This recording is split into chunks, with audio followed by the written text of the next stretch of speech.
الفكر يا إنسان لو أطلقته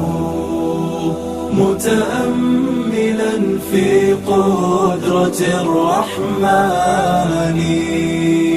لخضعت إجلالا وتسبيحا له سبحانه رب عظيم الشان يعلو ولا يعلى وجل علوه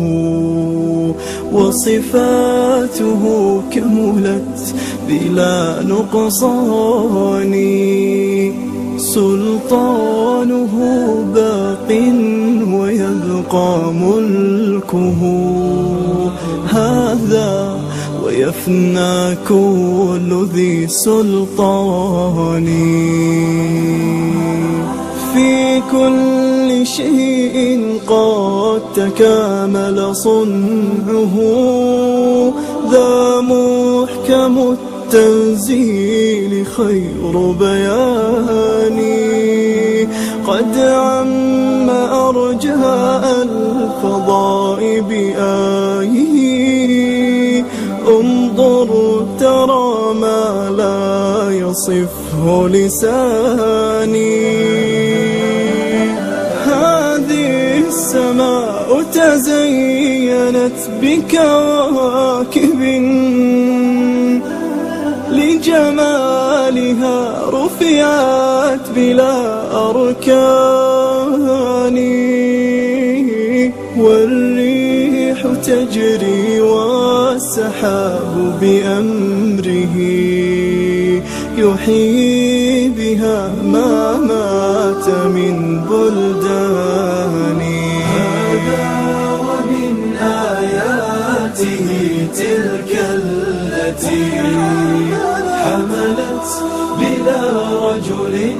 ولا بهتان والكل جند للإله أما ترى جندا يقض مضاجع الطغيان وإذا السماء تشاققت من هول ما وعد الإله بآخر الأزمان والأرض غير الأرض هذا يومها وجبالها نسفت أمام عياني وتفجرت فيها البحار بأمره هذا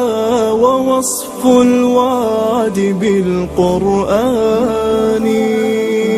والكل من بعد الممات مرادهم نحو الإله الواحد الديان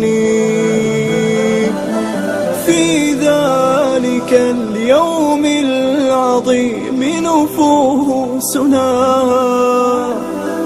حشرت وها قد خاب ذو النكران